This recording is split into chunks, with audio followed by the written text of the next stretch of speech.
नमस्कार दोस्तों, आप सब कैसे हैं। उम्मीद है कि आप सब मगन और मस्ती में होंगे। तो आज हम सेट प्रैक्टिस करने वाले हैं, वो बिहार सिविल कोर्ट का प्यून पोस्ट के लिए है। तो इसमें देखेंगे ये जो है आपका वॉल्यूम 2 है। अभी तक जो भी हम सेट प्रैक्टिस कर रहे थे वो आपका वॉल्यूम 1 था, ठीक है। तो जो वॉल्यूम 1 में सेट प्रैक्टिस करवाया गया था 1 से लेकर 14 नंबर सेट तक, उसका हम डिस्क्रिप्शन बॉक्स में लिंक दे देंगे, आप वहाँ से उन वीडियो को देख सकते हैं, ठीक है। तो वहाँ जो आपको करवाया गया सेट प्रैक्टिस, उसमें जो है कोर्ट क्लर्क और कोर्ट रीडर का पोस्ट था और स्टेनोग्राफर का भी पोस्ट था। तो उससे संबंधित सेट प्रैक्टिस कराया जा रहा था, लेकिन प्यून, कोर्ट क्लर्क, रीडर और स्टेनोग्राफर सभी का जो है सिलेबस एक ही है। तो आप किसी का भी तैयारी करेंगे तो सबका तैयारी हो जाएगा। लेकिन प्यून वाले पोस्ट में जो है आपका सिर्फ हिंदी, मैथ और इंग्लिश पूछा जाएगा, मात्र 3 सब्जेक्ट से ही। तो जो लोग कोर्ट रीडर, क्लर्क या प्यून का पोस्ट भरे हैं या स्टेनोग्राफर का, उन्हें जो है सभी वीडियो को देखना ज़रूरी है, क्योंकि इसमें जितने भी सारे सिलेबस इंक्लूड हैं सभी का सिलेबस सेम है। तो जो स्टूडेंट अब तक क्लर्क, कोर्ट रीडर और स्टेनोग्राफर का प्रैक्टिस सेट देख रहे थे वो इस वीडियो को ज़रूर देखेंगे, क्योंकि दोनों में हिंदी पूछा जाएगा, दोनों में ही आपका मैथ पूछा जाएगा, दोनों में ही इंग्लिश पूछा जाएगा। तो आपको हम दोनों सेट इसलिए ला रहे हैं एक साथ कि आपको जो है कंटेंट ज़्यादा मिले और ज़्यादा आप नॉलेज गेन कर पाएँ। और आपका जो है दोनों प्रैक्टिस सेट रेगुलर चलता रहेगा, कोई भी प्रैक्टिस सेट रुकेगा नहीं। तो ये आप देख लेंगे सेट, ये आपका जो है चपरासी पोस्ट के लिए है। ये प्लेटफॉर्म बुक से लिया गया है। इसमें टोटल आपका 22 सेट है। इस 22 सेट का हम आपको सेट प्रैक्टिस कराएंगे, जिसमें कि आपका हिंदी और अंग्रेजी सेशन रहेगा। गणित के लिए एक अलग से सेपरेट वीडियो है चैनल पे, तो आप जाएंगे तो वहाँ से आप मैथ का भी वीडियो देख सकते हैं, जिसका कि हम डिस्क्रिप्शन बॉक्स में लिंक दे देंगे, या फिर चैनल के प्लेलिस्ट में जाएंगे तो आपको वहाँ से सारा वीडियो मिल जाएगा, ठीक है। इससे महत्वपूर्ण एक और बात आपको हम बता देना चाहते हैं, यदि आप चैनल पर नए हैं तो चैनल को ज़रूर सब्सक्राइब कर दें। तो आज हम आपको बताएंगे हिंदी और अंग्रेजी। तो आइए चलते हैं सवाल की ओर।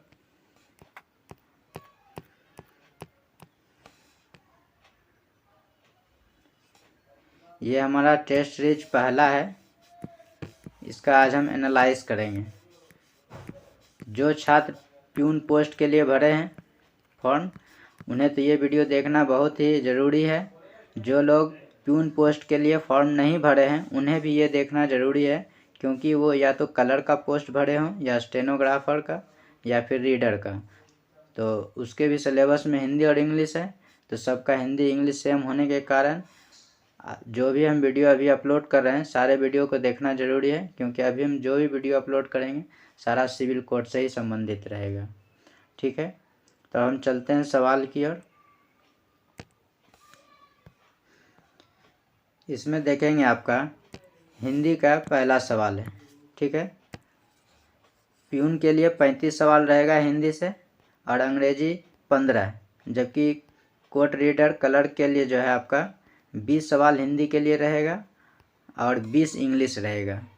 तो ये सब्जेक्ट चूँकि आप शुरुआत से नहीं पढ़ते हैं, इसलिए हमने सोचा कि इस सब्जेक्ट को जो है ज़्यादा कंटेंट उपलब्ध करा दें। जब ज़्यादा कंटेंट इसका उपलब्ध रहेगा तो आप ज़्यादा जानकारी ले पाएंगे, क्योंकि आप मैथ और रीजनिंग और जी के बहुत पहले से पढ़े आ रहे हैं, तो उसके लिए तो आपका तैयारी रहेगा ही, लेकिन फिर भी हम उसके लिए भी हम वीडियो रेगुलर अपलोड करते रहेंगे। तो आप बराबर वीडियो देखते रहिएगा, ठीक है। अब चलते हैं सवाल की ओर। इसमें बोला गया पहला सवाल, विद्वान का स्त्रीलिंग क्या है। तो इसका स्त्रीलिंग क्या होगा, विदुषी होता है, जो कि ऑप्शन डी में है। नेक्स्ट, इसमें बोला गया सही वर्तनी वाला शब्द कौन सा है। तो इसका सही उत्तर है आपका उज्ज्वल। देखिए यहाँ भी आपका उज्ज्वल है और यहाँ भी उज्ज्वल है। तो आपका कौन सा सही है? सही उत्तर है आपका दोनों जो है आधा होता है, याद रखिएगा, ऑप्शन डी। कंफ्यूज मत करिएगा, आप यहीं पर गौर करके देख लीजिए, यदि एग्जाम में आएगा तो वहाँ पे आपका ये दृश्य हटना नहीं चाहिए कि कौन सा उज्ज्वल सही है। नेक्स्ट,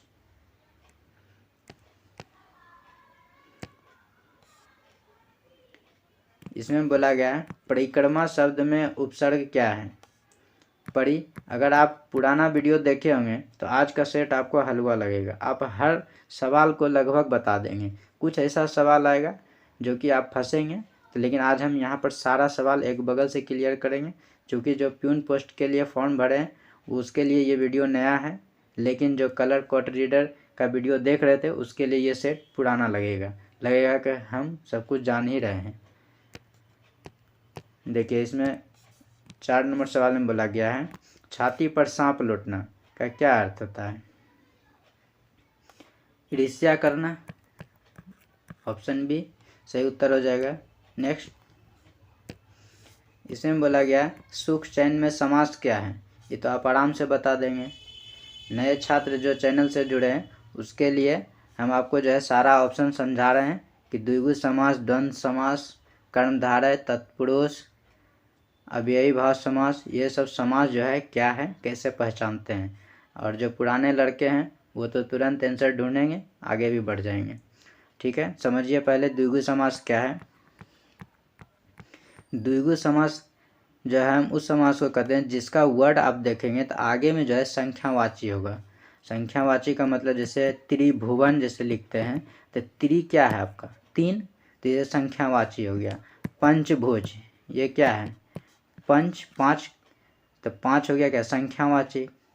ठीक है, त्रिलोचन, त्रिलोचन ये क्या है त्रि का था 3, तो जहाँ पर इस तरह का संख्या वर्ड आएगा वो समझिएगा कि आपका द्विगु समास है। ठीक है, ये आप समझ गए द्विगु समास। इसी तरह से पंचानन हो जाएगा, दशानन हो जाएगा, चतुर्भुज हो जाएगा। ठीक है, अब चलते हैं द्वंद्व समास की ओर। द्वंद्व समास में जो है आपका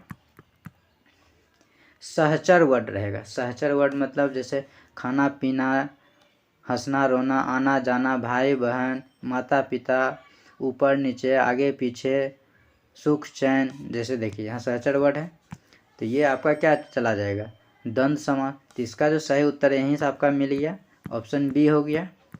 ठीक है, जहाँ पे सहचर वर्ड आएगा कुछ भी, माता पिता, भाई बहन, ऊपर नीचे, उत्तर दक्षिण, पूरब पश्चिम, इस सब तरह का जो भी वर्ड रहेगा, सुख दुख, जीवन मरण, ये सब जो भी वर्ड रहेगा वो आपका द्वंद्व समास होगा। ठीक है, तो इसका सही उत्तर हो गया आपका ऑप्शन बी। अब समझेंगे कर्मधारय समास। कर्मधारय समास क्या है? कर्मधारय समास में क्या होता है कि जब आप वर्ड को तोड़ेंगे,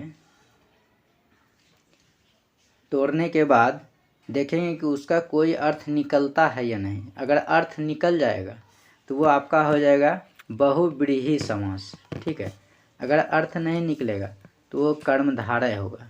एक वर्ड लेते हैं, आप समझ जाएंगे।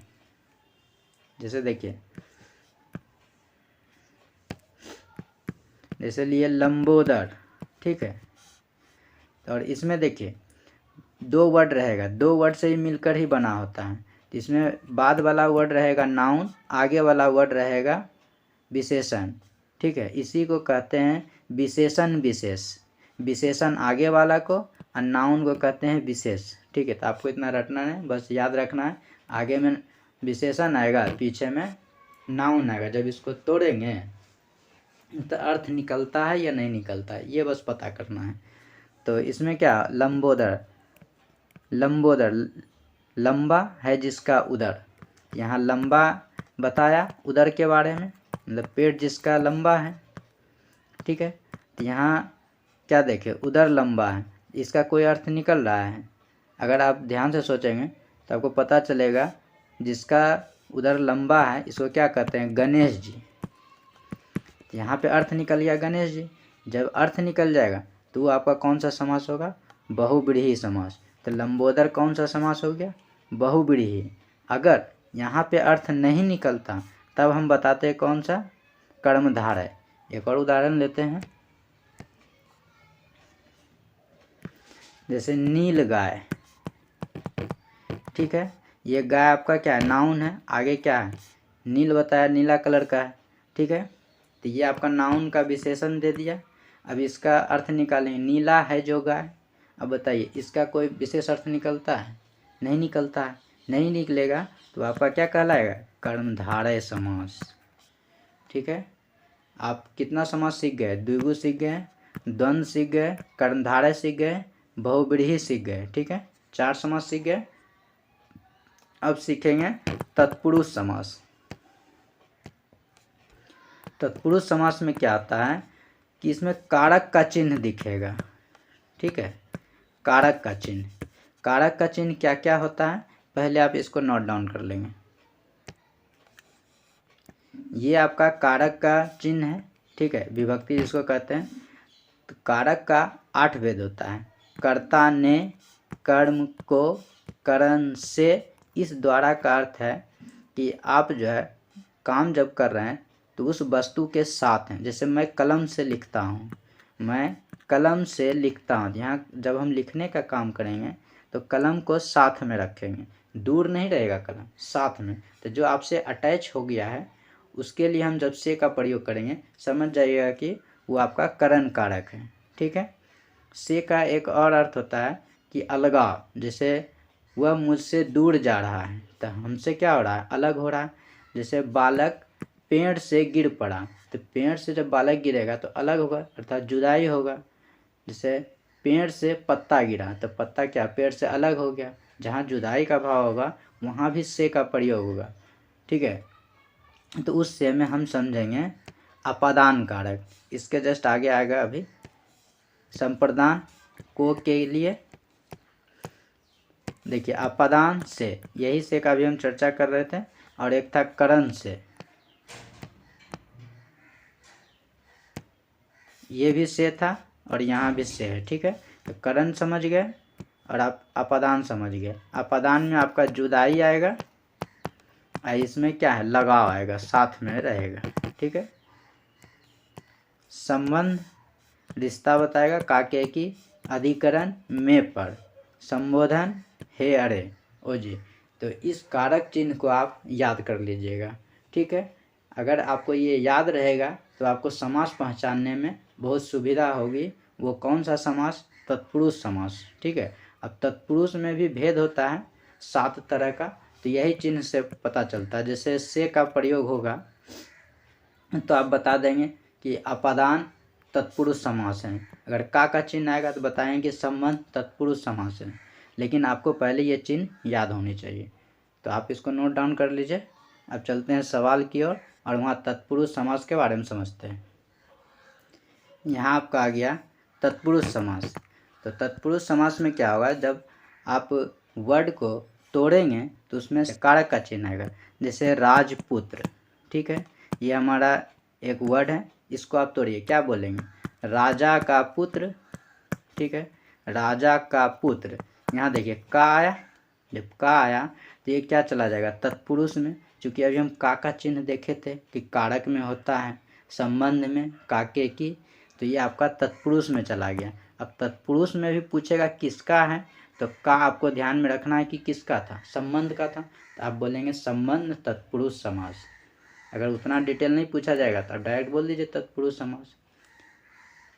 एक उदाहरण और ले लेते हैं, चिड़ी मार, ठीक है, चिड़ी मार। इसका अर्थ जब तोड़ेंगे तो क्या होगा, चिड़िया को मारने वाला, को आया। को किसका विभक्ति होता है, कर्म का होता है, कर्म का विभक्ति क्या होता है, को। तो यहाँ पर क्या हो गया, कर्म तत्पुरुष समास, ठीक है। तो आप इस तरह से विभक्ति अलग करेंगे और उस विभक्ति के आधार पर तत्पुरुष के भेदों को निर्णय कर लेंगे। अगर भेद ना पूछे तो आप डायरेक्ट बोल देंगे कि आपका ये तत्पुरुष समास है, ठीक है। अब एक और आता है अव्ययी भाव समास।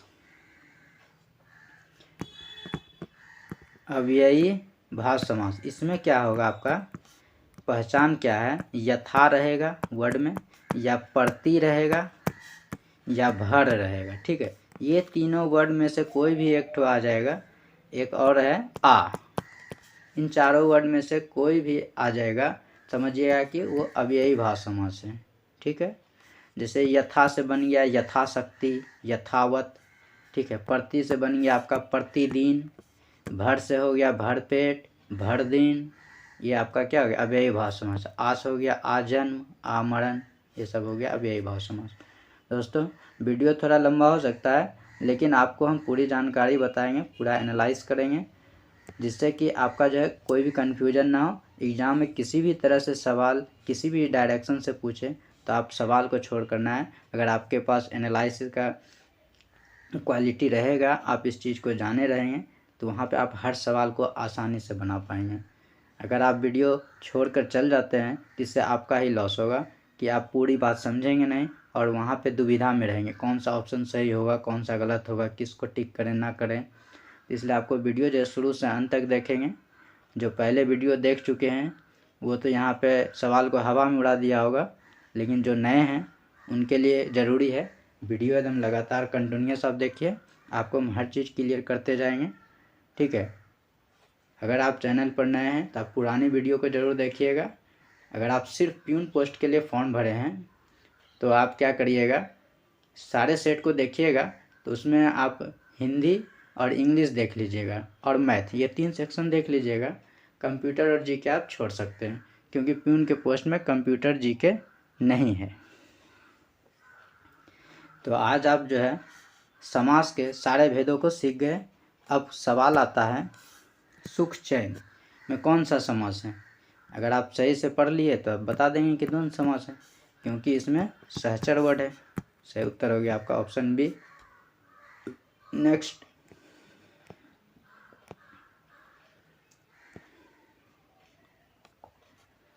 देखिए इसमें क्या बोला गया है, सिंह वन में रहता है, तो में कारक का चिन्ह का विभक्ति है, तो यही पूछा गया कौन सा कारक का है। तभी क्या देखे थे, अधिकरण में था में पर, तो ये आपका क्या हो गया अधिकरण कारक। नेक्स्ट, इसमें देखें क्या बोला है, जल्दी चलो में कौन सा विशेषण है। ठीक है, तो विशेषण आपको पता होना चाहिए कि विशेषण हम कहते हैं क्या है, किसको है। तो संज्ञा या सर्वनाम, ठीक है, संज्ञा या सर्वनाम का जो विशेषता बताए उसी का हम विशेषण कहते हैं। जैसे हम बोलेंगे कि उजली टोपी, तो टोपी क्या है आपका संज्ञा है, तो टोपी का ये बताया कि कैसा है, उजला है, तो ये आपका क्या होगा विशेषण। अब जैसे बोलेंगे वह तेज दौड़ता है, तब दौड़ना क्या है वर्ब है, ये कैसे दौड़ता है तेज से दौड़ता है, तो दौड़ना वर्ब है और तेज क्या है विशेषण है। यहाँ वर्ब का जब विशेषता बताएगा तो उसको क्या बोलेंगे क्रिया विशेषण। ठीक है, इस तरह से आप समझ गए विशेषण कि जो विशेषता बतलाए, चाहे वो संज्ञा हो, चाहे सर्वनाम हो, चाहे क्रिया हो, जिसका भी विशेषता बताए वो आपका विशेषण होता है। तो यहाँ पे यही चीज़ बोला गया है कि आपको चुनना है कि जल्दी चलो में कौन सा विशेषण है। ठीक है, यहाँ देखिए चलो क्या है वर्ब है अर्थात क्रिया है, और क्रिया का विशेषण बता रहा है जल्दी चलो, तो आपका क्रिया विशेषण हो गया। तो सही उत्तर हो गया आपका ऑप्शन बी। अब यहाँ देखिए और 3 ऑप्शन है, निश्चयवाचक, परिमाण बोधक और अनिश्चयवाचक। ये अनिश्चयवाचक और ये निश्चयवाचक, ये जो है विशेषण का भेद नहीं है, ये आपका सर्वनाम का भेद है। इसके बारे में थोड़ा सा आप जान लीजिए। ठीक है, आपको हम थोड़ा सा पकड़ने के लिए बता देते हैं, ताकि एग्ज़ाम में अगर इससे भी क्वेश्चन आएगा तो आप आराम से आंसर कर पाएंगे। ठीक है, और ये परिमाण बोधक जो है आपका विशेषण का भेद है। देखिए इसके बारे में सीखते हैं निश्चयवाचक के बारे में। निश्चयवाचक कहता है क्या है, निश्चित का बोध बताएगा। ठीक है, निश्चयवाचक सर्वनाम होता है, ये विशेषण का भेद नहीं है, पहले बता दिए, ये आपका सर्वनाम का भेद है। तो निश्चयवाचक में होता है निश्चितता का बोध। जैसे हम बोलेंगे कि यह मेरी कलम है, यहाँ कलम के बारे में बोला गया है कि यही वाला कलम है और कोई नहीं, यह मेरी कलम, निश्चित बताया कि यह जो है मेरी कलम है। तो यहाँ पर यह वर्ड जो है कलम के बारे में निश्चित कर दिया कि यही वाला कलम है, तो ये आपका निश्चयवाचक सर्वनाम हो गया। और जैसे बोलेंगे वे मेरे भाई हैं, ठीक है। तो वे यहाँ बता दिया स्पष्ट कि जो सामने दिख रहा होगा भले दूर होगा, वो बता दिया कि वो मेरे भाई हैं। तो यहाँ निश्चितता का बोध बता रहा है, ये आपका हो गया निश्चयवाचक। तो निश्चयवाचक में यह, ये, वह, वे, ये 4 वर्ड आता है। ठीक है। अब अनिश्चयवाचक में समझ लेते हैं। अनिश्चयवाचक में क्या होता है, कुछ पता ही नहीं चलेगा कि कितना दे रहा है या कितना काम हो रहा है। जैसे बोलेंगे कि कुछ चावल दो, तो कुछ चावल दो, तो यहाँ कुछ से पता चल रहा है कि 1 गिलास चावल देगा या 1 किलो देगा, 2 किलो, 3 किलो, कुछ नहीं पता चलता है। तो ये सब वर्ड जो है, कुछ हो गया, ये सब आपका अनिश्चित वाचक सर्वनाम है, जिससे कुछ पता नहीं चलता है। जैसे कि कोई आया होगा, ये भी आपका क्या अनिश्चित, कोई आया होगा, इसका संबंध ही नहीं है किसी से, पता ही नहीं चल पा रहा। तो जहाँ पता ना चले वो आपका क्या है, अनिश्चयवाचक सर्वनाम है। ठीक है। आप ये 2 चीज़ सीख गए, क्रिया विशेषण सीख गए, अनिश्चयवाचक सीख गए, निश्चयवाचक सीख गए। अब चलते हैं परिमाण बोधक में, अर्थात परिमाण बोधक विशेषण। ये आपका विशेषण का भेद है। इसमें क्या होता है, मात्रा बताएगा। जैसे मात्रा की, जैसे 10 किलो चावल दो, ठीक है। तो यहाँ देखो 10 किलो संख्या बताया, किलो तौलते हैं चावल को, तो मात्रा बताया कि 10 किलो चावल दो। तो यह हो गया आपका परिमाण बोधक।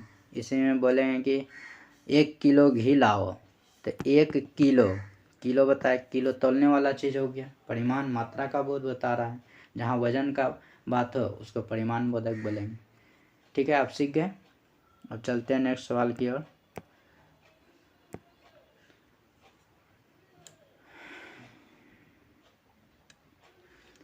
दोस्तों, हम जानते हैं कि आप लोग वीडियो ज़रूर देखते हैं, लेकिन आप लोग सपोर्ट बहुत कम करते हैं। अगर आप सपोर्ट नहीं करेंगे तो आपके पास हम जो कंटेंट ला रहे हैं, जैसे अभी हम जो भी बातें लिखते हैं वो टच सही से काम नहीं करता। जो भी वीडियो हम बनाते हैं मोबाइल से बनाते हैं, जिसके कारण बड़ी असुविधा होती है। हम चाहते हैं आपको कंटेंट भी बढ़िया उपलब्ध कराएं।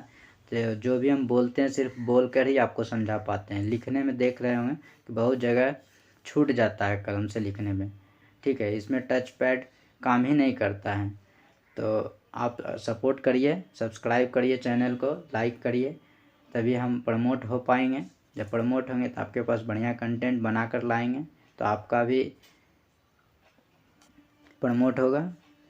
इससे आप बढ़िया से कंटेंट को देख पाएंगे और समझ भी पाएंगे। वैसे तो हम आपको काफ़ी हद तक अपने स्तर से सोचते हैं कि एक भी चीज़ छूटे ना, आप हर चीज़ को जाने समझें। ठीक है, इसके लिए तो आपको कुछ पैसा देना नहीं है। अगर हम यही चीज़ मार्केट में पढ़ाएंगे तो अच्छा खासा पैसा कमा सकते हैं। लेकिन हम चाहते हैं कि जो चीज़ हमने ग्रहण किया अब तक, वो चीज़ आपको दें। साक्षर भारत बनना चाहिए। अगर इस साक्षर भारत में आपका सपोर्ट नहीं है तो हम भी कुछ नहीं कर पाएंगे। आप मान लीजिए कि अगर हम आगे बढ़ते हैं तो समझिए आपका ही सपोर्ट है। ठीक है, कहते हैं ना, संगत से गुण होते संगत से गुण जात। अगर हम किसी के लिए अच्छा काम कर रहे हैं, तो अगर आप मेरे पीछे खड़े हैं, समझिए कि आप भी अच्छा काम ही कर रहे हैं। क्योंकि आपका जब हिस्ट्री लिखा जाएगा तो आपका नाम उसी लिस्ट में होगा कि अच्छाई वाले काम में होगा। ठीक है, तो आप चैनल को ज़रूर सब्सक्राइब और लाइक करिए। क्योंकि कहते हैं ना, अगर एक रेलगाड़ी के इंजन में तेल डाला जाए तो उसके साथ जुड़ा हुआ हर बोगी उसके गंतव्य स्थान तक पहुंच जाता है। तो समझ जाइए कि हम ट्रेन का एक इंजन है और आप लोग हमारे साथ जुड़े हुए बोगी। अगर यूट्यूब हमें प्रमोट करता है, समझिए आप प्रमोट हो रहे हैं। तो इस चीज़ पर आप ज़रूर ध्यान दें। वीडियो को पॉज करके एक बार ज़रूर चैनल को सब्सक्राइब कर लें और लाइक बटन दबा दें। अब चलते हैं सवाल की ओर। इसमें बोला गया आपका पर्वत का पर्यायवाची नहीं है। ये तो आप आराम से कर लेंगे, कई बार पर्वत का पर्यायवाची आपको हम बताए थे, है ना। अगर आपको याद होगा तो पर्वत का पर्यायवाची क्या होता है, पहाड़, शैल, नग, भूगढ़, ये सब क्या है, पर्वत का पर्यायवाची शब्द है। नभ क्या अर्थ होता है, आकाश, व्योम, गगन, आसमान, ये सब क्या है, आकाश का पर्यायवाची है। तो पर्वत का बोला नहीं है, तो आपका नभ मिल गया सही उत्तर, ऑप्शन ए हो गया। ये सब है और ये नहीं है, ये आकाश का है। नेक्स्ट, शाखा का बहुवचन बनाना है। तो शाखा का बहुवचन क्या था? शाखाएं। ऑप्शन सी सही है। नेक्स्ट, इसमें देखिए क्या बोला गया, समानार्थी शब्द बताना है। निपुण, निपुण का अर्थ होता है कुशल, ठीक है। तो देखिए अभिज्ञ का भी अर्थ होता है कुशल, ये भी आपका सही है। इसमें तो स्पष्ट मीनिंग ही दे दिया है कुशल, ये भी आपका समानार्थी है। अभिज्ञता, ये भी आपका अर्थ कुशल का ही देता है, दक्ष जिसको बोलते हैं, ये भी आपका साइनोनिम्स है। पटुता, पटु का अर्थ होता है आपका निपुण। अब पटुता लिखा है तो इसको हम निपुणता कह सकते हैं, ठीक है। चूँकि ता लगाया है, भाववाचक संज्ञा बनाया है पटु से, और पटु का अर्थ होता है निपुण, ठीक है। तो ता लगाया है तो निपुणता कह देंगे इसको, इसका भी भाववाचक संज्ञा बना देंगे। देखिए यहाँ पे आपका जो चारों वर्ड है सारा का सारा समानार्थी शब्द है। अब ये लोग में देखिए इन लोगों ने कितना बारीकी से सवाल बनाया है। अब आपको इसमें ऑप्शन ढूंढना कठिन हो जाएगा कि कौन सा ऑप्शन दें। तो आपको याद रखना है, क्या याद रखना है कि देखिए निपुण आपका नाउन फॉर्म में है, ये भी आपका नाउन फॉर्म में है, लेकिन ये सब में ता लगा है। जब ता लग गया है तो क्या हो जाता है? भाववाचक संज्ञा। जैसे बुढ़ापा भाववाचक संज्ञा होता है, लघुता, कर्मठता, तो ये सब में ता का सेंस आ रहा है, अर्थात एब्स्ट्रैक्ट नाउन बना रहा है। ये आपका एब्स्ट्रैक्ट नाउन नहीं है, भले मीनिंग सेम है, लेकिन इसका डिफरेंस इस तरह से हम अलग कर लिए, तब जो इसका सही समानार्थी शब्द ऑप्शन ए हो गया, ठीक है। समझ गए होंगे। नेक्स्ट,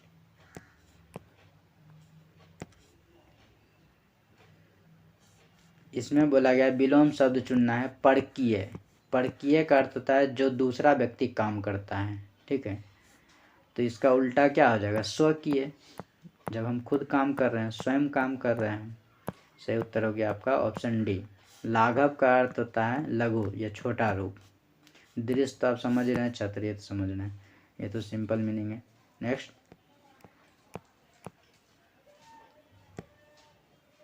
दोस्तों आप चैनल पर नए हैं तो आप रेगुलर वीडियो देखा करिएगा, आपको बहुत सारी जानकारी मिलेगी। जब तक एग्ज़ाम होगा हम लगभग पूरा सेट प्रैक्टिस करा देंगे, और एग्ज़ाम में जो भी सवाल आएगा बस इसी से रिलेटेड रहेगा, कुछ भी दूर नहीं रहेगा। तो आप देखेंगे जो आप पढ़े रहेंगे उसी से आपका सवाल रहेगा। तो और भी वीडियो अपलोड है चैनल पर, तो आप उन सारे वीडियो को अपने सिलेबस के अनुसार से देख लेंगे। वैसे चैनल पर मैंने पिछले रात्रि को जो है सिलेबस का एक वीडियो बनाकर अपलोड कर दिया था, तो आप पहले जो अनजान है सिलेबस से आप सिलेबस देख लेंगे, उसके बाद अपने अनुसार से हर सेक्शन का आप वीडियो देख लेंगे, ठीक है। यहाँ बोला गया आपका मुंह में ठेपी देना, मुहावरे का क्या अर्थ है? तो इसका अर्थ हो जाएगा आपका बोलने ना देना, गूंगा बना के रखना, चुपचाप बना के रखना। सही उत्तर हो जाएगा आपका ऑप्शन बी। नेक्स्ट, नमक मिर्च लगाना, इसका अर्थ क्या है? बढ़ा चढ़ा कर कहना। ऑप्शन है, ये सब सिंपल मुहावरा है, आप भी आराम से बना लेंगे। हाथ मलते रह जाना, पछताना। ऑप्शन ए सही उत्तर है। नेक्स्ट, जुगुप्सा का अस्थायी भाव किस रस से संबंधित है? जो छात्र पिछला वीडियो देखे हैं वो इसको आराम से बना लेंगे, जो पहली बार देख रहे हैं उसको हम इनके बारे में समझा देते हैं। तो पहले आप समझिए कि रस क्या है। ये जो रस है, रस समझिए कि रस है क्या। तो काव्य या साहित्य में जब हम कुछ भी कहानी या कुछ भी पढ़ते हैं, स्टोरी वगैरह, तो उसमें एक आनंद की अनुभूति होती है कि हम पढ़ते रहें, तो वही आनंद को हम रस कहते हैं, ठीक है। तो रस जो है मुख्यतः 9 प्रकार का होता है, कुल रस। तो उसमें से 9 में से एक होता है जुगुप्सा, ठीक है। तभी हम सीखेंगे 9 रस और 9 रस का पहचान, ताकि एग्ज़ाम में इससे 9 रस से कोई भी पहचान वाला वर्ड पूछेगा तो आप आराम से उत्तर कर पाएंगे, ठीक है। तो पहले आप रस के बारे में सीखिए और उसका पहचान। ये देखिए आपका रस है, और इधर क्रम संख्या है आपका, और इसका अस्थाई भाव है। इसको आपको रटना नहीं है, आसानी से आप समझ जाएंगे, ध्यान में रखना है बस। श्रृंगार, श्रृंगार रस, हास्य रस, करुण रस, इसी तरह सब यहाँ पे रस है, और इधर इसका अस्थाई भाव है, ठीक है। श्रृंगार रस में क्या होता है, प्रेम हो जाता है। आप इसको ऐसे समझ लीजिए, यदि कोई लड़की सज धज के आए, श्रृंगार करके आए, तो सुंदर लगती है देखने में, तब उससे क्या हो जाता है, प्रेम हो जाता है। तो श्रृंगार का अर्थ क्या हो गया आपका, प्रेम हो गया, समझ गए। हास्य का क्या अर्थ है, हंसा दिया, तो हंसना हो गया। करुण का अर्थ क्या, रो रहा है, तो इसका मतलब शोक हो रहा है। वीर, जो आदमी वीर है, वीरता दिखा रहा है, तो वो उत्साही है। जैसे आर्मी में वो वीर होता है, तब बॉर्डर पर रह कर लड़ता है, तो उसके अंदर उत्साह है। रौद्र, रौद्र का मतलब क्या, क्रोध रूप ले लिया, आँख मुँह लाल पीला हरा होने लगा, मतलब क्रोध हो गया है। ठीक। भयानक, भय का रूप हो गया, इसमें ही वर्ड छिपा हुआ है भय।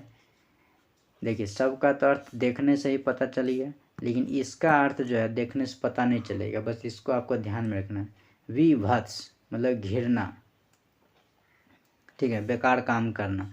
तो घृणा का दो मीनिंग होता है, जुगुप्सा और घृणा। ये आपका विभत्स रस का पहचान है। ठीक है, अद्भुत, अद्भुत समझ रहे हैं, विस्मय आश्चर्य। शांत रस का अर्थ क्या है, सम या निर्वेद। सम माने शांत हो गया, एकदम ठंडा पड़ गया, कुछ नहीं है। ये समझ गए कि 9 रस होता है, 9 का पहचान सीख गए। ठीक है, नाटक में अगर पूछेगा कितना रस का प्रयोग किया जा सकता है, तो आप बोलेंगे 8। अगर नाटक के खेल में शांत रस को इंक्लूड कर दें तो मज़ा नहीं आएगा, फिर नाटक में कुछ मज़ा नहीं आएगा तो कॉमेडीपन हो नहीं पाएगा। इसलिए वहाँ पे जो है शांत रस को इग्नोर कर दिया जाता है, तो वहाँ पे आपको 8 रस ही मानना है। ठीक है, और पहला जो रस है आपका ये श्रृंगार रस। श्रृंगार रस को रसपति, रसपति या रसराज भी कहा जाता है। श्रृंगार रस को रसपति या रसराज भी कहा जाता है। आप चाहें तो इसका स्क्रीनशॉट ले सकते हैं। देखिए यही आपका सवाल था, जुगुप्सा का स्थायी भाव। तो अब तो आराम से बना लेंगे। जुगुप्सा किसका हो गया सही उत्तर, विभत्स रस का हो गया स्थायी भाव, जो कि ऑप्शन बी में है।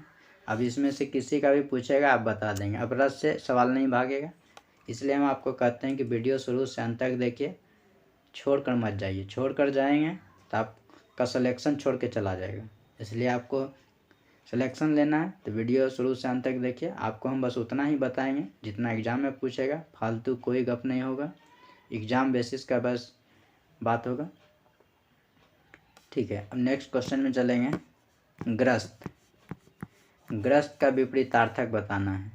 तो ग्रस्त का क्या होगा, मुक्त, जैसे बोलते हैं ना वह बीमारी से ग्रस्त है, मतलब क्या, बीमारी उसके अंदर आ चुका है, परेशान हो रहा है, तो अब क्या है, बीमारी से मुक्त हो गया, इलाज होने को। तो ग्रस्त और मुक्त एक दूसरे का क्या हो गया, विपरीत शब्द हो गया। इसका सही उत्तर हो गया आपका ऑप्शन बी, मूक। मूक का विपरीत बताना है। तो मूक क्या है, मुंह बंद है, अर्थात कुछ नहीं बोल पा रहा है, क्या हो जाएगा, वाचाल, खूब बोल रहा है। तो इसका सही उत्तर हो गया आपका ए ऑप्शन, मृदुभाषी। मृदुभाषी का अर्थ होता है आपका मधुर बोलने वाला। ठीक है, मधुर बोलने वाला। कटुभाषी का अर्थ होता है कठोर बोलने वाला या कड़वा बोलने वाला। ठीक है, अल्पभाषी, अल्पभाषी का अर्थ होता है कम बोलने वाला, बोलता है लेकिन कम बोलता है। अब वाचाल में क्या, खूब बोलता है, बकड़ बकड़ करते रहेगा। तो इसका उत्तर आप समझ गए, ऑप्शन है। नेक्स्ट, इसमें बोला गया है तिमिर का विपरीतार्थक शब्द बताना है आपको। तो तिमिर मतलब क्या होता है, अंधकार या अंधेरा। ठीक है, देखिए टच पेन काम करता नहीं है, लिख नहीं पाते हैं कुछ भी, तो आपका सपोर्ट का बहुत ज़रूरत है। ठीक है, तब ज़रूर चैनल को सब्सक्राइब कर दिया करिए पहले ही बार में।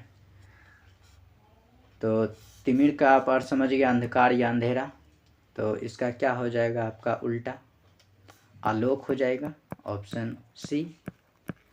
ठीक है, अब इसमें समझते हैं रंगीन और रंगहीन। ये वर्ड आपको जो है बराबर कंफ्यूज करता होगा। जो समझ रहे हैं वो तो ठीक है, जिन्हें नहीं समझ में आ रहा आज हम आपको इसका क्लियर कर देते हैं। आप समझ जाएंगे कि रंगीन क्या है, रंगहीन क्या है। रंगीन का मतलब होता है कि कुछ भी कलर हो सकता है, इसको अंग्रेजी में क्या बोलते हैं, कलरफुल। ठीक है, रंगहीन का अर्थ है कलरलेस, मतलब रंग है ही नहीं, हीन मतलब नहीं है, रंग नहीं है। जैसे पानी, पानी का कोई रंग ही नहीं है, उसमें जो रंग मिलाइएगा उसी का रंग हो जाएगा। तो पानी को आप उजला भी नहीं बोल सकते हैं, ठीक है। पानी उजला नहीं है, पानी का कोई रंग ही नहीं है। अगर पूछे आपका कि पानी का कौन सा कलर है, तो आप बताएं कि पानी रंगहीन है, पानी का कोई कलर नहीं है, ठीक है। रंगीन रंगीन समझ गए, किरण तो आप समझ ही रहे हैं, प्रकाश। चलिए नेक्स्ट क्वेश्चन। इसमें बोला गया प्रत्यक्ष शब्द का विपरीत क्या है। प्रत्यक्ष मतलब सामने में, प्रत्यक्ष का विपरीत क्या हो जाएगा, परोक्ष। सही उत्तर हो गया आपका ऑप्शन डी, ठीक है। और परोक्ष का उल्टा और परोक्ष, ठीक है। प्रत्यय तो आप समझ रहे हैं, ग्रामर का एक पार्ट है प्रत्यय उपसर्ग, ठीक है। तो प्रत्यय शब्द के अंत में लगता है, जैसे भलाई, भलाई में आई वर्ड जो है अंत में है, तो ये आपका प्रत्यय है, आई वर्ड। तो यह प्रत्यय सीख गए। उपसर्ग होता है कि जब शब्द के शुरू में लगता है, जैसे परिवार, इसमें वार के आगे परी है, तो परी आपका क्या हो गया, उपसर्ग हो गया, ठीक है। नेक्स्ट, सामान्य का विपरीत क्या होगा, विशिष्ट। यहाँ सामान्य है जनरल, यहाँ क्या है, विशिष्ट गुण वाला है, विशेष कोई आदमी है। नेक्स्ट, इसमें बोला गया आपका आँखों में गड़ाना। देखिए यहाँ पे गड़ाना है, कभी कभी पूछ देगा गड़ना, ठीक है, गड़ना, आँखों में गड़ना, दोनों का अलग अलग अर्थ होता है, ध्यान से समझेंगे, परीक्षा हम गलत नहीं करेंगे। पहले समझ लेते हैं जो क्वेश्चन में कहा गया है, ठीक है। क्वेश्चन में क्या कहा गया है, आँखों में गड़ाना। आँखों में गड़ाना का मतलब होता है कि प्रेम हो जाना, किसी की लालसा होना, इच्छा प्रकट होना, ठीक है, उसके मन के प्रति प्रेम जाग जाना, ठीक है, उसको पाने की इच्छा रखना, ये हुआ आँखों में गड़ाना का अर्थ। तो इस अनुसार से आपका सही उत्तर कौन सा होगा, ढूंढ लीजिए। सुई चुभाना ये तो है, वस्तु पाने की लालसा रखना, आपका ऑप्शन बी हो गया सही उत्तर, ये सब नहीं होगा, ठीक है।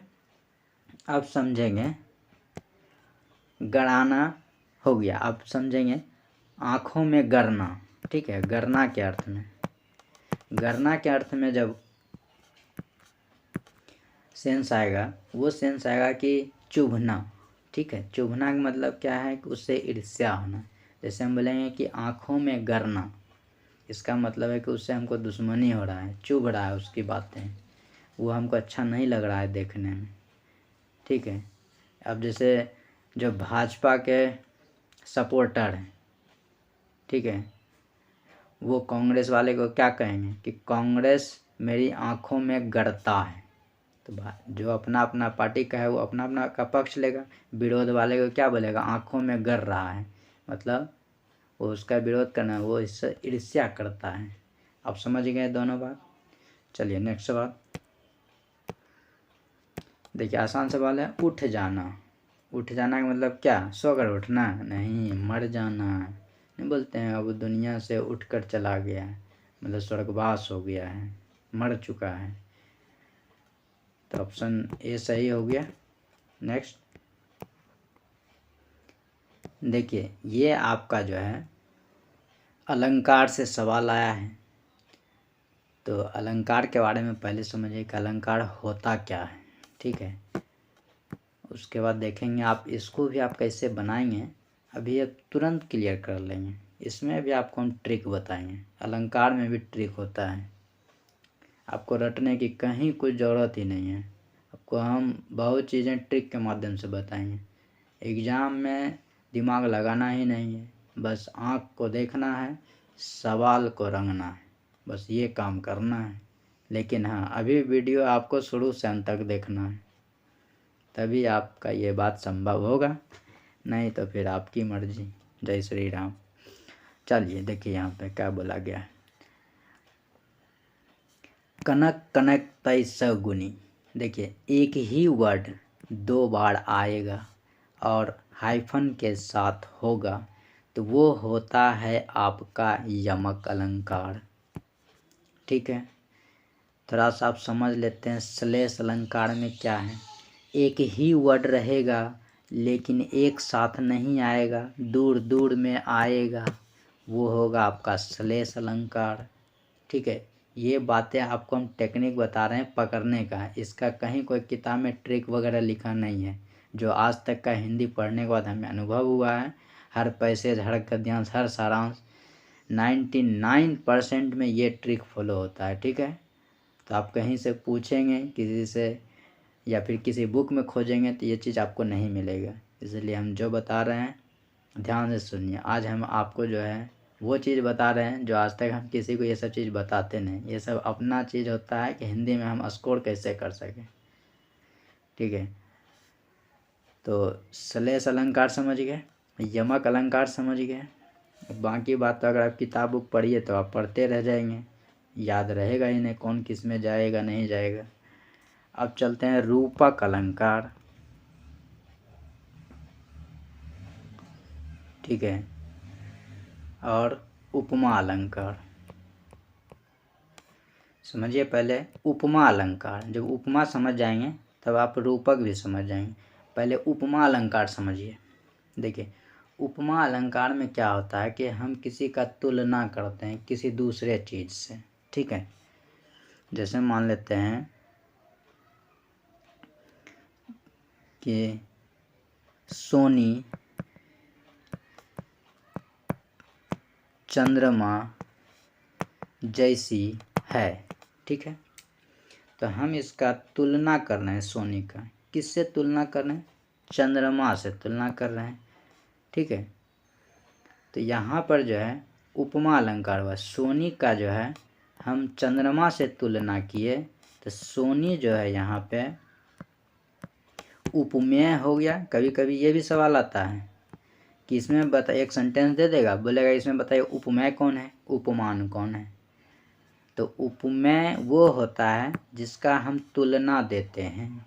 ठीक है, मतलब एक तरह से समझ जाइए कि उपमेय जो है वो मेरे पास है, हम उसका तुलना किसी से कर रहे हैं, तो वो हो गया आपका उपमेय। ठीक है, और जिससे तुलना करेंगे वो हो जाएगा आपका उपमान। ठीक है, उपमान। थोड़ा टच पेन काम नहीं करता है। ठीक है, जबकि ये टच पेन मैंने 500 रुपये का ख़रीदा था स्पेशल मोबाइल पर लिखने के लिए, लेकिन ये सभी फालतू है, बेकार का चला गया। तो इसके लिए हमको अब डिजिटल बोर्ड ही लाना पड़ेगा ताकि आपको हम अच्छी तरह से बता पाएँ। तो आपका सपोर्ट ज़रूरी है। खैर, लेकिन अभी एग्ज़ाम नज़दीक है तो आपको तो समझाना ज़रूरी है, लेकिन आपका भी एक कर्तव्य बनता है कि गुरुजी का थोड़ा बहुत सपोर्ट करें। पैसा तो लग नहीं रहा है, बस एक ही काम करना है, सब्सक्राइब और लाइक। शेयर तो हम जानते हैं आप करेंगे नहीं, क्योंकि आप सोचेंगे दूसरा दोस्त भी सीख जाएगा तो हमसे आगे बढ़ जाएगा, लेकिन आप इतना काम ज़रूर कर सकते हैं, लाइक और सब्सक्राइब। तो उपमेय समझ गए, सोनी यहाँ उपमेय हो गया, जिससे तुलना करेंगे वो आपका उपमान हो गया। ये समझ गए। तो उपमा अलंकार यही कहता है कि जब हम किसी ऑब्जेक्ट का किसी से तुलना करेंगे तो उसको हम उपमा अलंकार कहेंगे। ठीक है, आपका यहाँ से 3 ऑप्शन क्लियर। अब आपको हम बताते हैं रूपक अलंकार। रूपक अलंकार और उपमा अलंकार दोनों लगभग सेम है, लेकिन थोड़ा सा अंतर है। वह थोड़ा सा अंतर आपको गेस करना पड़ेगा। देखिए रूपक अलंकार में क्या है, अभी यही वाक्य लेते हैं जो पहले लिए थे। जैसे सोनी चंद्रमा है। ठीक है, उसमें जो अभी सेंटेंस लिए थे क्या लिए थे? सोनी चंद्रमा जैसी है। इस बार जो सेंटेंस लिए हैं सोनी चंद्रमा है। ठीक है, इसमें देखिए थोड़ा सा अंतर क्या है कि सोनी ही चंद्रमा बन गई है। इसका मतलब ये एक दूसरे पर अटैच हैं। जितना महत्व चंद्रमा का है उतना महत्व सोनी का है। मतलब इसको एक और उदाहरण से समझ सकते हैं कि अगर मान लिया जाए ये 1 रुपये वाला सिक्का है और ये 10 रुपये वाला सिक्का है। ठीक है, अगर 1 रुपये वाला और सिक्का है, 1 रुपये वाला 2 सिक्का है, तो हम क्या कहेंगे? ये दोनों 1 रुपये वाला सिक्का इक्वल है। मतलब 1 रुपये वाला ये सिक्का और 1 रुपये वाला ये सिक्का बराबर हो गया। तो वही चीज़ है, जब दोनों बराबर हो जाए हर दृष्टि में तो उसको कहेंगे रूपक अलंकार, मतलब रूप में समान हो गया। तो ये 1 रुपये वाला का क्या है, हर चीज़ में समान है, महत्व में भी, आकार में भी, ढक दे तो ढका भी जाएगा एक दूसरे पे। तो इसका रंग रूप सब एक समान हो गया, वो हो गया रूपक अलंकार। ठीक है। और उपमा अलंकार में एक का महत्व बड़ा होगा, एक का महत्व छोटा होगा। जैसे यहाँ 1 रुपये वाला ये वाला सिक्का 10 रुपये वाला से तुलना करेंगे तो क्या बराबर हो पाएगा, कभी नहीं होगा, क्योंकि ये इसको ना ढक पाएगा, ना ही इसका महत्व ज़्यादा है। लेकिन हाँ ये जरूर कहेंगे कि ये 1 रुपये वाला सिक्का इस 10 रुपये वाला सिक्का के जैसा है। मतलब अगर ये गोल है 10 रुपये वाला तो ये 1 रुपये वाला भी सिक्का गोल है। समझ गए, उपमा अलंकार, रूपक अलंकार। ठीक है। अब हम सवाल पे चलेंगे। अब आपको बताना है कि यहाँ पे कौन सा अलंकार है। कनक कनक ते 100 गुनी। अभी हम बताए थे कि 2 वर्ड रहेगा, हाइफन से रहेगा, तो यमक अलंकार होगा। ये ऑप्शन सही हो गया सी। ये तो आप ट्रिक के माध्यम से सीखें। आपको अब सिखाते हैं थोड़ा थियोरटिकल, जो कहानी में होता है। ठीक है, थोड़ा सा वो भी जान लीजिए, ज़्यादा कुछ नहीं सिखाएंगे, वीडियो लंबा हो रहा है, लेकिन थोड़ा सा नॉलेज आपको होना चाहिए। चलिए सीखिए। अब यहाँ क्या बोला गया है, कनक कनक ते 100 गुनी मादकता, अधिका या खाएं बौड़ाएं जग व पाएं बौड़ाएं। ठीक है, अगर खा लिए तब अब भी आप बौड़ा गए, पा लिए तब भी बौड़ा गए। तो इसमें क्या है, एक ही वर्ड का 2 अर्थ निकल रहा है। यहाँ कनक कनक दिया है, लेकिन एक के बारे में यहाँ कहा गया कि खाएंगे तो बौड़ा जाएंगे, दूसरा कहा गया कि पा लेंगे तो बौड़ा जाएंगे। पा लेंगे मतलब आपको अगर कोई दे दे या मिल जाए वो चीज़ें, तो क्या आप समझे। एक कनक का अर्थ क्या हो गया, धतूरा। ठीक है, और दूसरा कनक का अर्थ क्या हो गया, सोना। जब आदमी को धतूरा मिल जाता है तो क्या करता है, अगर खा लिया तो बौड़ाने लगता है, पागल के तरह इधर उधर रोड पर नाचने लगेगा। अगर सोना मिल गया तब भी वो बौड़ाएगा। सोना क्या, बिछावन पे सोना नहीं, ये गोल्ड, गोल्ड वाला सोना। अगर सोना मिल गया तो उसको लगेगा हमको बहुत सारा धन हो गया, तब वो पगला जाएगा, मतलब बौड़ा जाएगा। तो आप समझ गए, एक ही वर्ड का कनक कनक एक ही वर्ड है, लेकिन यहाँ पे अर्थ एक जगह धतूरा मिला, एक जगह सोना का अर्थ मिला, तो अलग अलग हो गया। तो इसी को कहा जाता है यमक अलंकार। मतलब एक ही वर्ड का जब अलग अलग अर्थ दे तो उसको हम कहते हैं यमक अलंकार। ठीक है, अगर पूछ ले कि ये वाला जो वाक्य है किसने लिखा है, तो बिहारी ने लिखा है। इसको याद कैसे रखिएगा, बिहारी लोग धतूरा खूब खाता है, भोला बाबा धतूरा खाते हैं, इसलिए भोला बाबा बिहार में थे, तब हम लोग बोलबम जाते हैं, है ना। चलिए आप समझ गए इसमें। अब अलंकार में कहीं कोई दिक्कत नहीं, दिक्कत होगा कमेंट बॉक्स में कमेंट करके बताइएगा। ठीक है, नेक्स्ट।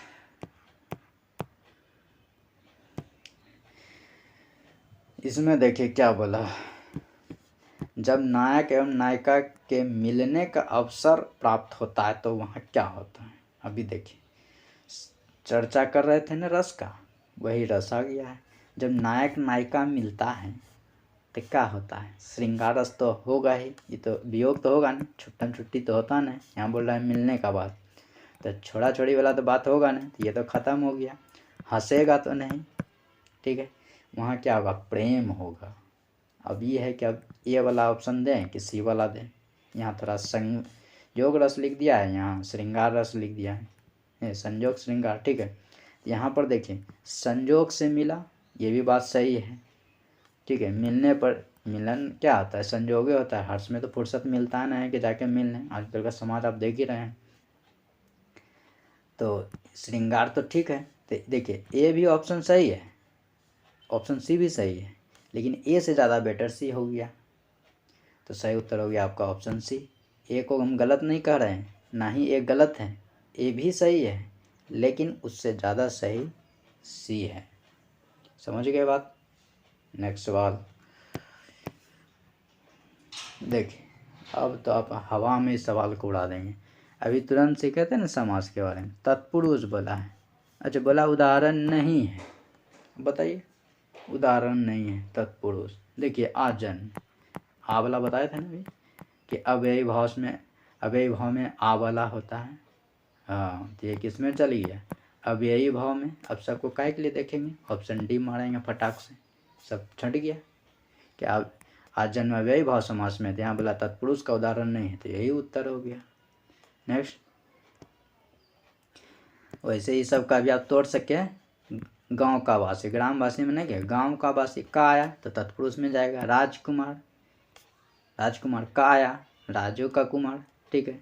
यज्ञ वेदी, यज्ञ के लिए वेदी, तो आप सबको समझ रहे हैं। चलिए, अब तोड़ना भी आसान है, सवाल हल करना भी आसान है। 26 नंबर सवाल में देखिए क्या बोला है, तुलसी कृत में कौन सा समास है।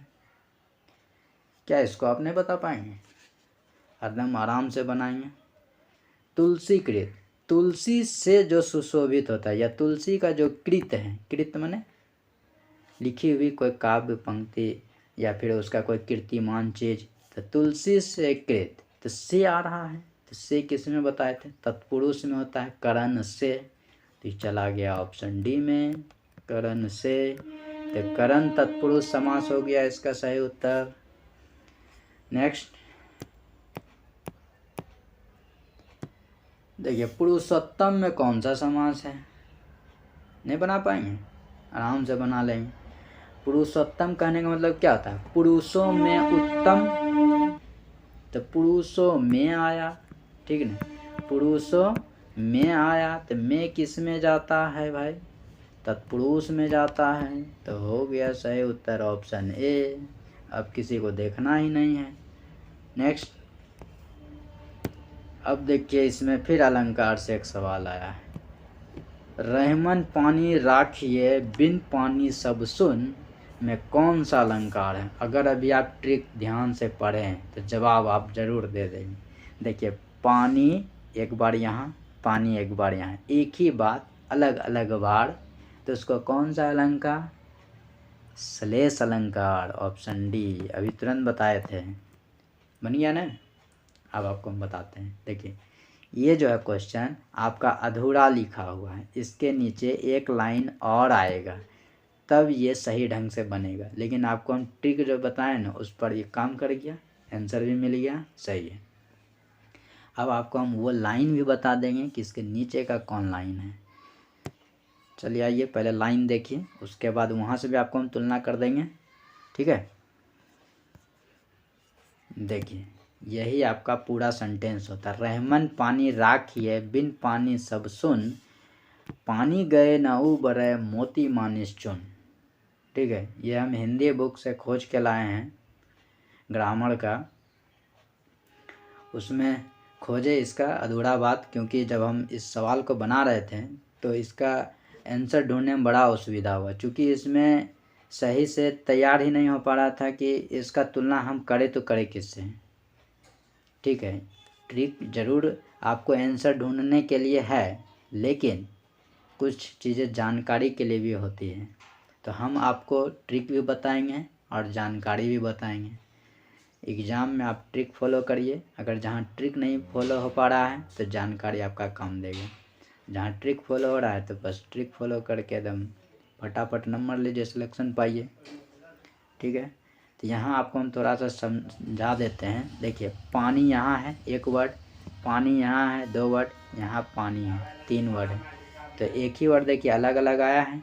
अब इसी का एक ही में वर्ड का अर्थ आपका, एक बार मोती बोला है, एक बार मानुष बोला है, एक बार चुन बोला है। अब इसके बारे में थोड़ा सा समझते हैं कि कह क्या रहा है, ठीक है। तो पहला जो ये पानी है, इसको मोती बोला है, मतलब कि रहमन पानी राखिए, इसका मतलब हुआ कि ये वाला पानी का अर्थ मोती, मतलब आपके पास जो धन संपत्ति है उसको आप रखे रहिए, ठीक है, वो काम का चीज़ है, एक ये। फिर बोला कि बिन पानी सब सुन, यहाँ वाला जो पानी है इसका अर्थ मानुष बोला है, मानुष का अर्थ होता है चरित्र, ठीक है। बोला कि अगर आपका चरित्र, बिन चरित्र सब सुन, बोला कि अगर आपका चरित्र चला गया तो सब कुछ बेकार हो गया। तो इस पानी का अर्थ क्या हो गया? मानुष, जिसका क्या अर्थ क्या बताया? चरित्र। ठीक है, फिर यहाँ पर पानी है, पानी गए न उबड़े, इस पानी का अर्थ आपको दिया है चुन। ठीक है, इस चुन का अर्थ होता है जलना। जलना कौन? ईर्ष्या वाला जलना। ठीक है, अगर कोई आपको ईर्ष्या से जला दिया या आप जल गए तो उसके लिए कह रहा है कि ना उबिए, ना उबड़िए। ठीक है, नहीं तो आप जो है परेशान हो जाएंगे। लोग ऐसे ही कहते रहता है, तो आप क्या, आप अच्छे काम को भी छोड़ छाड़ दीजिएगा। आपको ये सेंटेंस समझ में आ गया, लेकिन एग्ज़ाम में इतना वक्त नहीं देना है, बस ट्रिक फॉलो करना है। समझ गए? आप खुद समझदार हैं। चलते हैं आगे सवाल में। यही सवाल था आपका।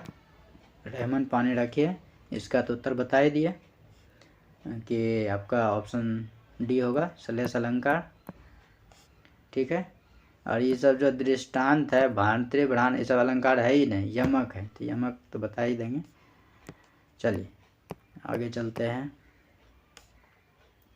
इसमें बोला गया आपका गुरु गोविंद दाऊ खड़े, काके लागू पाए, ये आपका फ्रेज है।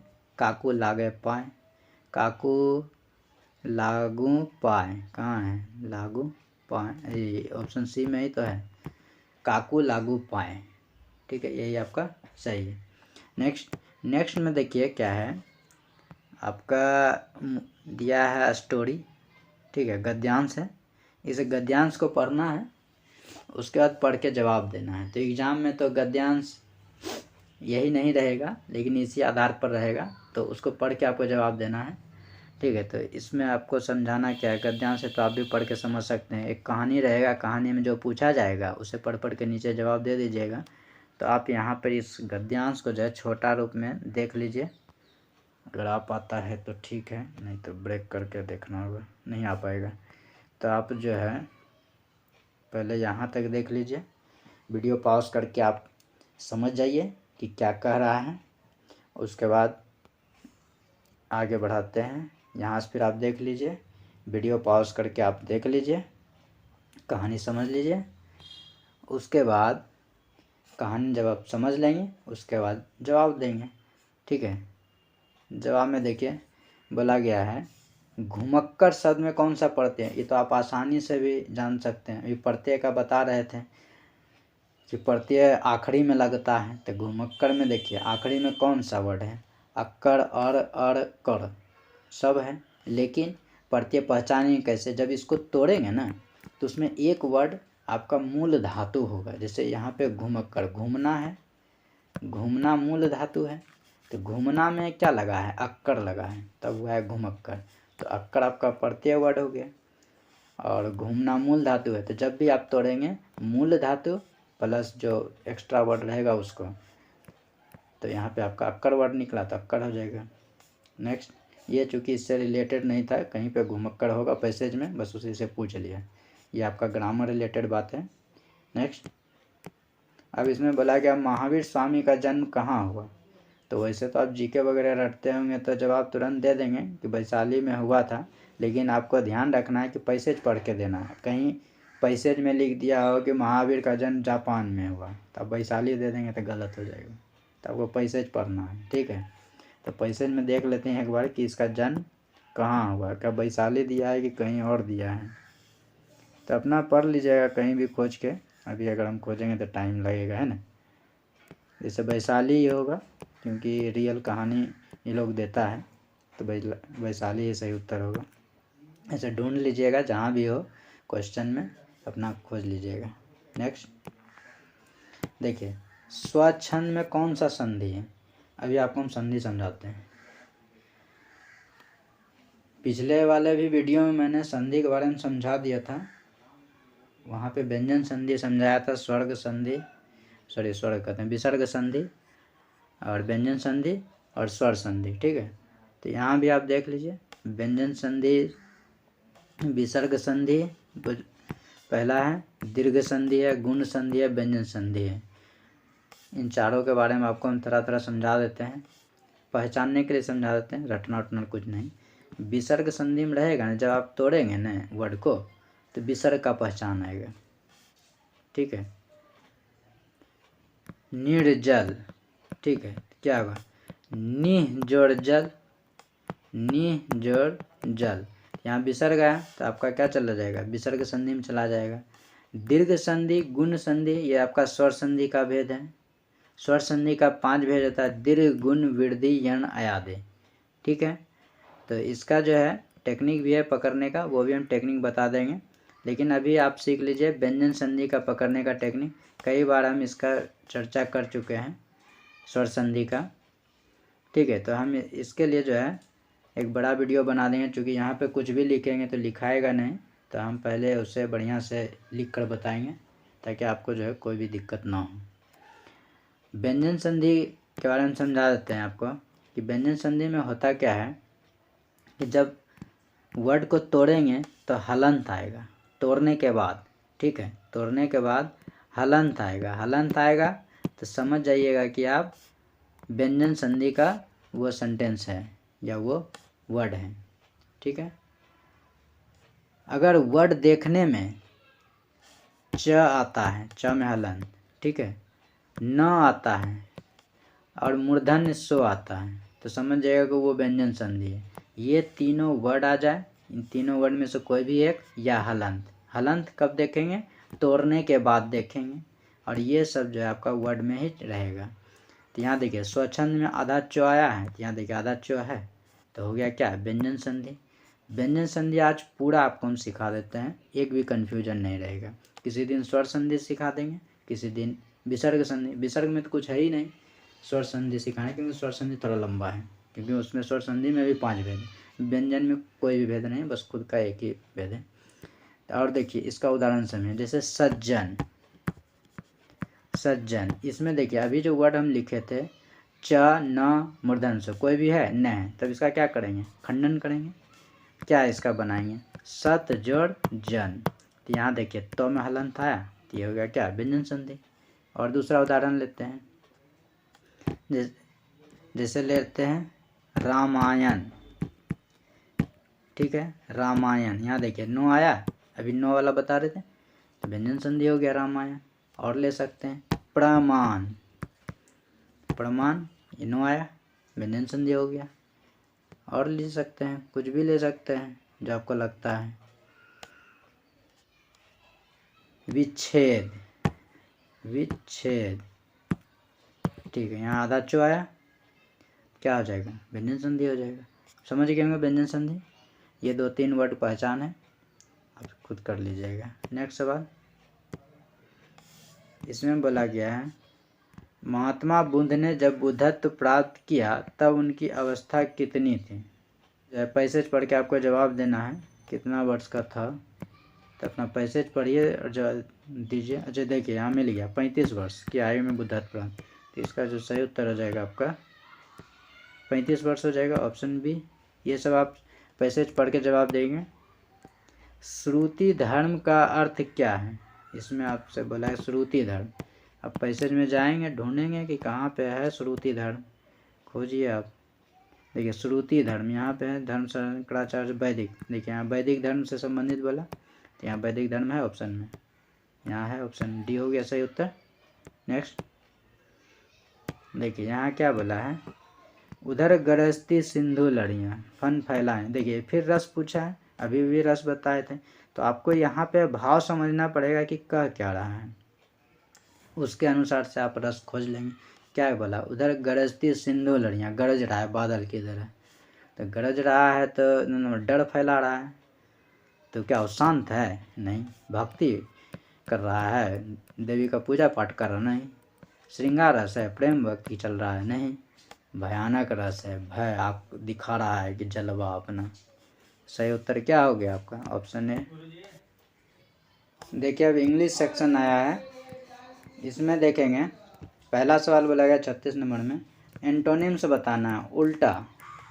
तो फ्रेट का क्या अर्थ होता है, फ्रेट का अर्थ होता है आपका कूढ़ना, ठीक है, कूढ़ना या चिढ़ना, तो इसका आपको उल्टा देना है तो क्या होगा मीनिंग, प्लीज, आनंदित, इसका सही उत्तर हो जाएगा आपका ए। बोदर का अर्थ होता है परेशान करना, डिस्टर्ब परेशान करना, वरी चिंतित, ये तो होगा नहीं। आपका सही उत्तर हो गया आपका ऑप्शन ए। नेक्स्ट, इसमें बोला गया है वन वर्ड आपको चुनना है। बोला गया full of people. Full of people मतलब क्या है? जहाँ घनी आबादी है, लोगों से भरा पड़ा है। इसका सही मीनिंग कौन दे रहा है? पॉपुलस। ठीक है, पॉपुलेशन बोलते हैं ना आबादी, उसी से बना है पॉपुलस, घनी आबादी। इसका सही उत्तर हो गया आपका ऑप्शन बी। अब पॉपुलर लोकप्रिय, ये तो आप जान रहे हैं, प्रोमिनेंट प्रख्यात या प्रमुख, कोरस छिद्र। नेक्स्ट, इसमें बोला गया आपका फ्रेज है ए पीस ऑफ केक, मतलब आसान काम। ठीक है, तो इसका सही उत्तर क्या हो जाएगा? टू बी ईजी, जो कि ऑप्शन डी में है। सही उत्तर हो गया आपका ऑप्शन डी। नेक्स्ट, इसमें बोला गया है कि खाली स्थान दिया है, सेंटेंस को पढ़ के समझ के भरना है। क्या बोला गया है?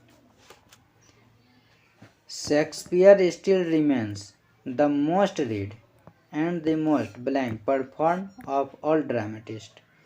शेक्सपियर जो है अभी भी उसकी सभी नाटककारों में सबसे ज़्यादा पढ़ी जाने वाली और क्या है, और व्यापक रूप से प्रदर्शन करने वाला है। तो व्यापक रूप से मतलब बहुत लंबे चौड़े एरिया से फैला हुआ है। तो नैरो का अर्थ था संकीर्ण, छोटा भाग, ये तो होगा नहीं। मेनली प्रमुख, ये तो होगा नहीं। क्वजली कभी कभार आकस्मिक रूप में, ये तो होगा ना। वाइडली बड़े स्तर पर, जिसको कहते हैं व्यापक रूप से। तो ऑप्शन डी सही हो जाएगा यहाँ पे। नेक्स्ट, यहाँ बोला गया I am glad I blank my friends invitation to dinner as I met many all friends there. मुझे खुशी है, क्या खुशी है? कि मैंने मित्र के इनविटेशन को क्या किया, डिनर पर गया और पुराने फ्रेंड से मैंने मिला, तो उसके इनविटेशन को क्या किया, मैंने एक्सेप्ट किया। तब ना हम रात के डिनर पर गए, तब पुराने फ्रेंड से मिले। तो सही उत्तर हो गया आपका ऑप्शन डी। एडमिट, एडमिट का अर्थ आप जानते हैं, भर्ती होना। आप बोलते हैं ना कि हॉस्पिटल में इसको भर्ती करा दो, वही है एडमिट। पास्ट टेंस बस बना दिया है। डिनाय, वंचित करना, इनकार करना। अलाउ, अनुमति देना। Next, distinguish. डिस्टिंग्विश का अर्थ क्या होता है? अंतर करना, विभेद करना, सम्मान पाना, प्रतिष्ठित। ठीक है, टच पेन देखिए काम नहीं करता है, कुछ लिखाता नहीं सही से, तो आप मेरी बातों पे ध्यान देंगे। तो यहाँ पे ऑप्शन कौन सा हो जाएगा सही? एक्लैम्ड का अर्थ होता है जयकारा लगाना, उद्घोषणा करना, जय जयकारा होना। तो इसका तो सही मीनिंग यही दे रहा है। यहाँ सम्मान पड़ा था, जय जयकारा उसी का लगता है जो सम्मानित होता है। तो सही उत्तर हो गया आपका ऑप्शन है। लॉली तो होगा नहीं। प्रैक्टिकल आप जान रहे, व्यवहारिक। ऑर्डिनरी साधारण, लॉली लो मने कम। नेक्स्ट, इसमें बोला गया आपका एक सेंटेंस दे दिया गया, उसमें 4 खंड हैं, एक इरर पार्ट है, उसमें खोजना है कि कौन सा इरर पार्ट है। देखिए, द लेडर, सीढ़ी जो है, इच प्लेस रखा गया है, टू दीवार, दीवार के सहारे। तो प्लेस जो है सहारे के अर्थ में किसी के सहारे रखा जाता है, तो अगेंस्ट का प्रयोग होगा। ठीक है, यहाँ इनटू गलत है, अगेंस्ट होगा। तो इस अनुसार से जो आपका ऑप्शन सी में इरर हो गया, तो सही उत्तर मिल गया आपका ऑप्शन सी। नेक्स्ट, इसमें बोला गया आपका स्प्लिट का जो है मोस्ट अप्रोप्रिएट साइनोनिम, मतलब सिमिलर वर्ड देना है। तो स्प्लिट का क्या अर्थ है? खंडन करना, अलग करना। अगर आप एमएस एक्सेल में काम किए होंगे कंप्यूटर पे, तो उसमें स्प्लिट सेल आता है कि आप उसको बांट रहे हैं, अलग अलग भाग में बांट रहे हैं। तो वही चीज़ है, बांट देना, अलग अलग खंडन कर देना। तो इसका साइनोनिम्स हो गया आपका ऑप्शन ए ज्वाइन। तो आप समझ रहे हैं, शामिल करना, कंबाइन वही चीज़, अटैच भी सेम मीनिंग दे रहा है ज्वाइन का ही। नेक्स्ट, इसमें क्या बोला है? एंटोनिम्स देना, उल्टा वर्ड। डिफेमेटरी, डिफेमेटरी इसका क्या अर्थ है? पहले देखिए वर्ड को आप तोड़िए, आप तोड़ेंगे तो बहुत सारा वर्ड का भी मीनिंग आप जानते हैं, लेकिन चूँकि लंबा सेंटेंस होता है तो नहीं बोल पाते हैं कि इसका अर्थ क्या है या नहीं समझ पाते हैं। तो फेम का अर्थ आप समझते होंगे, फेम प्रसिद्ध, इसी से बना। अब आगे में डी लगा दिया, फेम माने प्रसिद्ध था, सम्मानित लोग था, अब डी लगा गया तो क्या सम्मानित लोग नहीं हैं, अपमानित लोग हैं। और टोरी लगा दिया तो अपमानित बोल देंगे, ठीक है। प्रसिद्धि यहाँ है तो वहाँ प्रसिद्धि लोग, ठीक है। यहाँ से समझ गए। तो इसका उल्टा देना है तो क्या देंगे, कम्प्लीमेंट्री, प्रशंसा वाला चीज़, तो ऑप्शन सी सही हो जाएगा। इंसल्ट तो पड़े वही चीज़ हुआ, अपमान करना। अनफ्लैटर, फ्लैटर का अर्थ होता है चापलूसी करना, अनफ्लैटर का अर्थ क्या, चापलूस नहीं कर रहे हैं मतलब विरोध कर रहे हैं, ये भी नहीं होगा। सिलेंडर का अर्थ होता है कलंकित या कलंक करना, कलंक लगाना। एक और होता है सिलेंडर, वो होता है SLENDER, ठीक है, उसमें ई आ जाता है तो उसका अर्थ होता है पतला, यहाँ पर ए है, SLA है, तो इसका अर्थ होता है कलंक। नेक्स्ट, इसमें देखिए क्या बोला है, to raise a few eyebrows, तो इसका जो अर्थ होता है आपका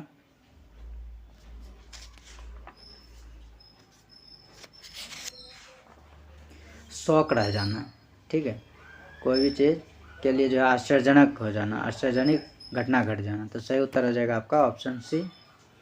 नेक्स्ट,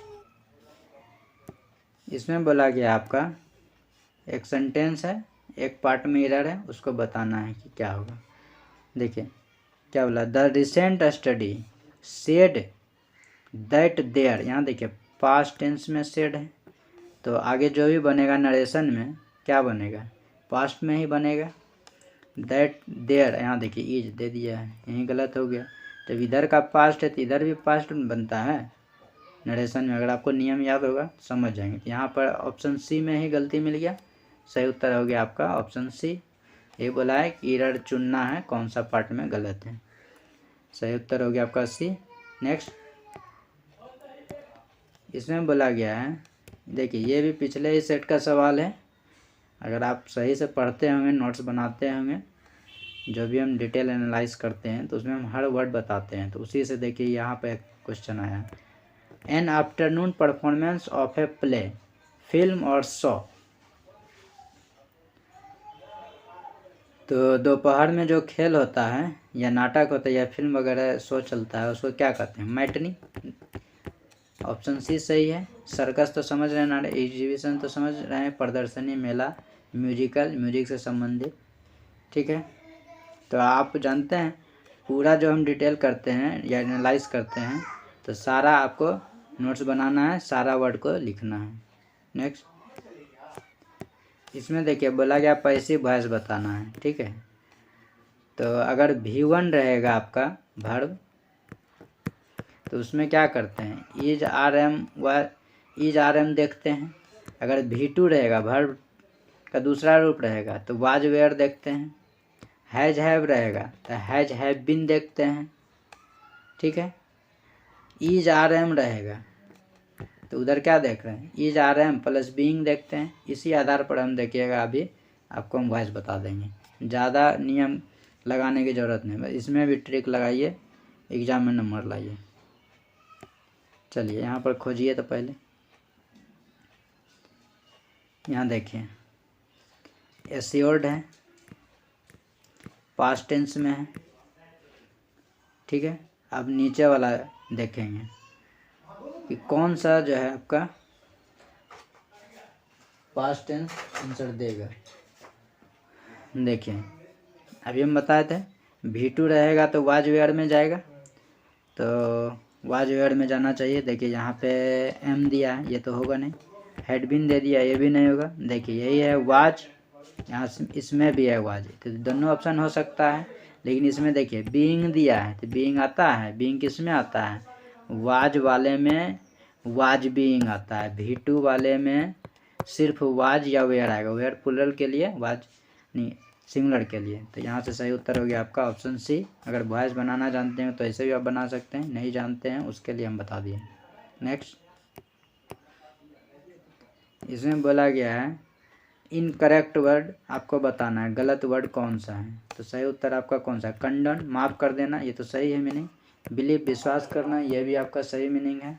रिसीव, प्राप्त करना, ये भी सही है। सिमेट्री आपका गलत है, कब्रिस्तान होता है स्पेलिंग। तो कब्रिस्तान का मीनिंग होता है CEMETERY, ठीक है। यहाँ पे एस के जगह सी होगा, तब ये सही हो जाएगा। तो ऑप्शन सी मिल गया सही उत्तर। नेक्स्ट, ये आपका नरेशन से एक सवाल है, और नरेशन अगर आप बनाना जानते हैं तो आराम से बना लेंगे, नहीं जानते हैं तो इसमें भी आपको हम टेक्निक बता देते हैं पकड़ने के लिए, ठीक है। तो देखिए आपका ये बना हुआ सेंटेंस है और नीचे आपका क्वेश्चन है, ठीक है। यहाँ आपको देखना है कैसे बनता है। जब आपका पास्ट इंडिफिनिट में होता है सेंटेंस, पास्ट इंडिफिनिट में इन्वर्टेड कोमा का अंदर वाला सेंटेंस का हम बात बोल रहे हैं। जब पास्ट इंडिफिनिट में होता है तो किस में बनता है? पास्ट परफेक्ट में, ठीक है। तो यहाँ पर खोजेंगे पास्ट इंडिफिनिट वाला सेंटेंस है कि कौन सा है, क्योंकि यहाँ पे देखिए हैड लाया है, इसका मतलब पास्ट परफेक्ट में बना है। तो पास्ट इंडिफिनिट वाला कौन सा है यहाँ पे क्वेश्चन है। यहाँ देखिए डिड है, हैड है, डू है, हैव है। तो इसमें देखिए यही वाला पास्ट इंडिफिनिट का सेंटेंस है और तो कोई है नहीं। तो इसका जो सही उत्तर हो जाएगा आपका ऑप्शन ए हो जाएगा। बाकी देखिए डू वाला है, ये पास्ट में बनेगा, यहाँ पे वाज होता तब, अगर ये उत्तर चयन करते ऑप्शन सी तब यहाँ पे वाज होता, लेकिन है नहीं। नेक्स्ट, अब देखिए ये सवाल समाप्त हो गया, 50 सवाल, जिसमें कि हिंदी और इंग्लिश का सेक्शन था। अब मैथ का आता है, तो मैथ के लिए पहले से वीडियो अपलोड है चैनल पर, उसका हम डिस्क्रिप्शन बॉक्स में लिंक दे देंगे। मैथ जो है सभी पोस्ट के लिए इक्वल है, इसमें कहीं कोई किंतु परंतु नहीं, सभी के लिए सेम सिलेबस है, सभी का मैट्रिक सिलेबस ही है मैथ का। तो आप कोई भी वीडियो मैथ का देख सकते हैं, ठीक है। वैसे मैथ के लिए एक्स्ट्रा क्लास आपके लिए अपलोड करते रहेंगे, लेकिन उसमें वक्त लगेगा, क्योंकि उसमें जो है लिखना पड़ता है डिस्प्ले पर, तो टच काम नहीं करता है, तो थोड़ा दिक्कत होता है। लेकिन फिर भी हम आपके लिए वीडियो बनाएंगे, तो आप रेगुलर कंटेंट देखते रहें, ठीक है।